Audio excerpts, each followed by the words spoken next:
Oh, bakit?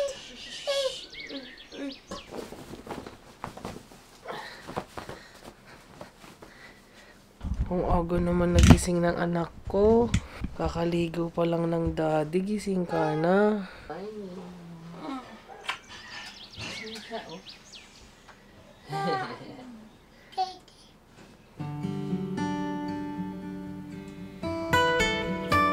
Aga pa naman nagising? Please pa lang si daddy kasi bibili si daddy.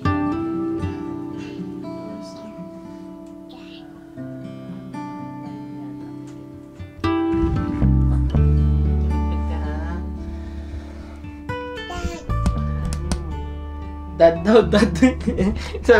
sabi ni Cara, Dad! Halika dito, anak. Ayun na. Oh, say hi to the vlog. Hi! Smile.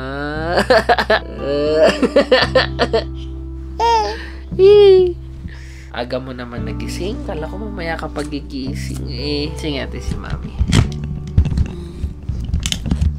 Gising natin si Mami.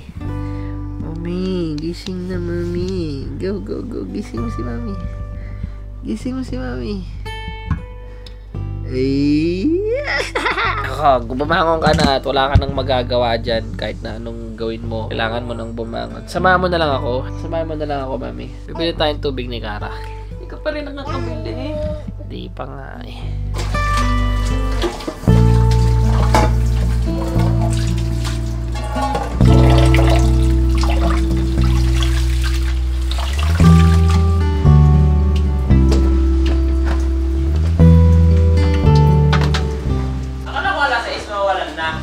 Ewan ko sa'yo, wala mawawala ng tubig. Ngayon ka naglaba.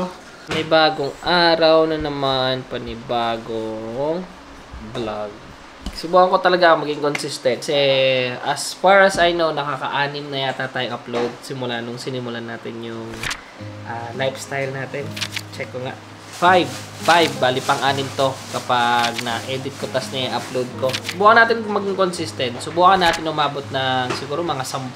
Mga 7, 8, 10 na upload na puro a day na life. Sana wag kayong magsasawa. Kasi hindi ko naman talaga forte yung ganitong klase ng vlog eh. Pero sinusubukan ko kasi gaya nga ng sinabi ko sa inyo nung nakaraang vlog ko nag-e-explore ako kung paano ko i-market yung personal na buhay namin as family. Tsaka yung mga routine na ginagawa namin araw-araw. Ito na. So far naman, okay yung mga nakikita kong mga feedback galing sa mga nagko-comment sa atin. And sa mga ano nga pala, kung mapapansin nyo sa last na vlog natin, meron tayong top commenter for today. May mga ganun na tayo sa mga every end ng video natin.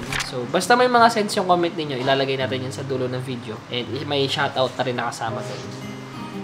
Wala ng tubig. Wala ng tubig? Do, wala ng tubig! Wala na.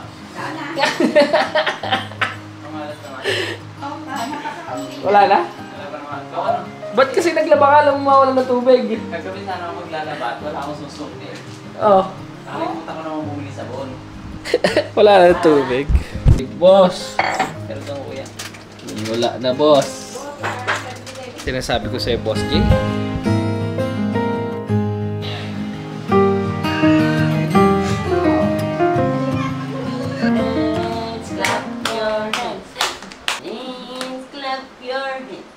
Clap your hands, clap. Huwag kang lasing, para namang lasing. Okay, 1, 2, 3, go.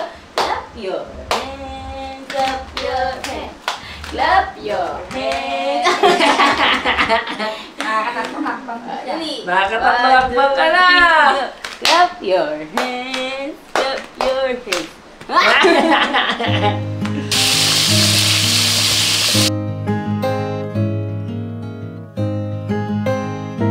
Papagawa kasi kami ng grills ng bintana. Papakita ko sa inyo. Ayan.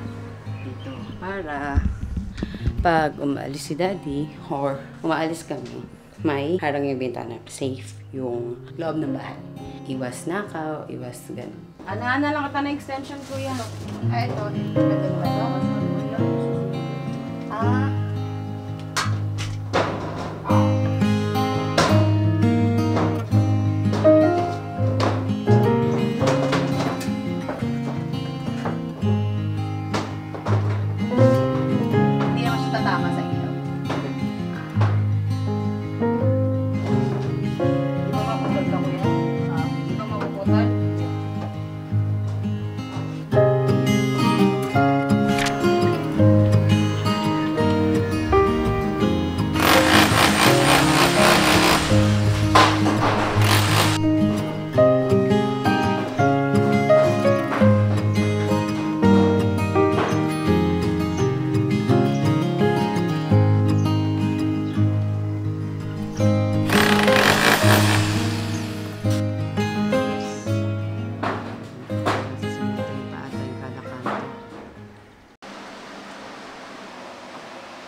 Ay, nako.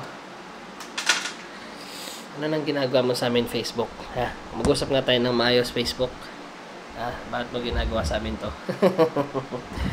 Actually guys, may i-share lang ako sa inyo na isa sa mga, di ko alam kung normal na nangyayari or sadyang nangyayari talaga. Kasi may mga times na, pag yung mga video namin is hindi nakikita sa newsfeed ng mga followers namin.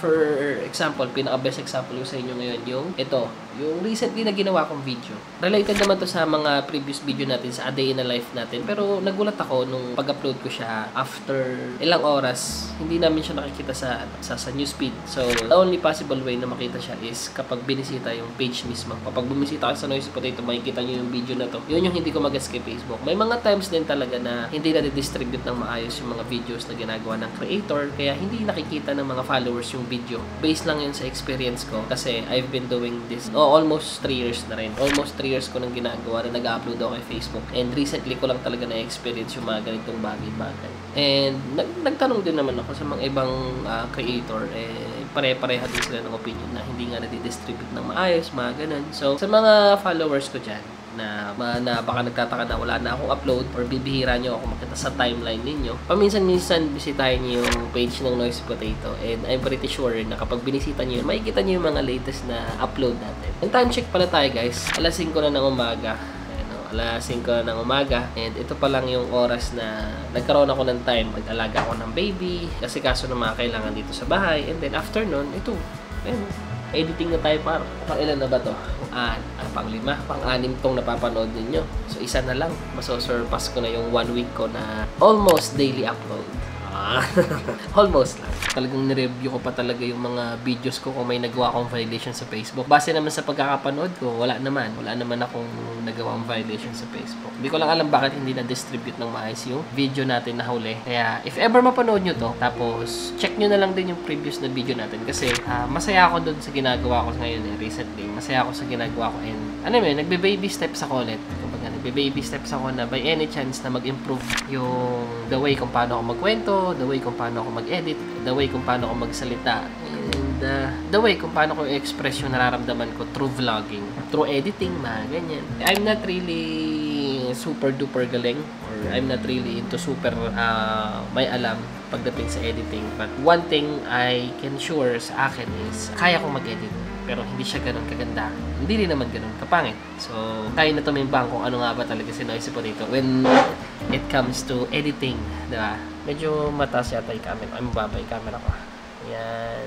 I know na walang ganong laman yung vlog natin ngayon. Itong upload ko ngayon, wala siya totally ganong laman, pero ginagamit ko yung platform na to ngayon. Ginagamit ko yung social media natin para ma-document yung mga nangyayari sa amin ng Kara, ni Mami, family ko dito sa bahay. Kasi kung nakita nyo kanina sa video, naglalakad na si Kara. Papaunti-unti, dalawa, tatlo. Para sa amin kasi, and para sa akin, masarap i-capture yung mga ganong moments. Kasi mapapanood niya yun after 10 years from now or 5 years to 7 years from now. May intindihan niya kung ano nga ba yung ginagawa ko. May intindihan niya kung ano yung ginagawa niya rin. May kita niya kung ano yung ginagawa niya nung maliit pa siya. Ewan ko lang kung kami lang. Pero sobrang importante sa amin na makapture yung mga ganong moments. So, kung mayroong magulang dyan or may tatay, may nanay na nakaka-relate sa kung ano yung sinasabi ko ngayon, just comment down below. Subukan natin pag-usapan yan. Feeling ko magandang topic yan sa mga susunod na vlog natin. And also, kung may gusto kayong, may mga questions kayo or kung may mga questions kayo or mga gusto kayong ipagawa, malaman sa amin as Noisy Potato Family. Hindi ko nga alam pero feeling ko doon na tayo papunta na tayo sa family vlog. Masaya may mga nagtatanong or may mga kasabi sa akin na nami-miss na nila yung maingay na Noisy Potato or yung masigla na Noisy Potato. Masigla naman ako, pero not all the time naman kaya ako mag-hype. Kumbaga, depende pa rin naman sa atmosphere. Pag kasama ko yung mga kaibigan ko or nasa labas ako, makulit tayo. Pero pag sa bahay, let's say for example, ganitong oras na alas 5, nag-vlog ako, hindi na pwedeng sumigaw-sigaw ako dito. Baka batukan ako ni Mami pag nagising si Kara. So, mga ganun.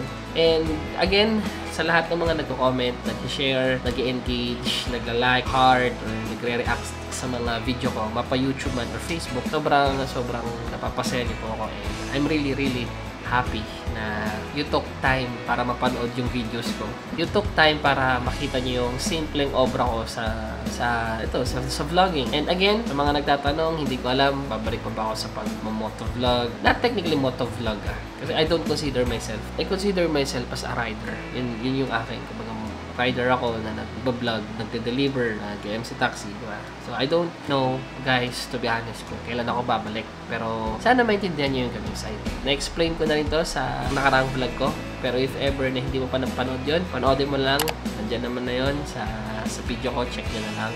And again, maraming salamat sa lahat ng nandyan pa rin para manood sa mga videos natin. And syempre, hindi ko na-access itong oras na to.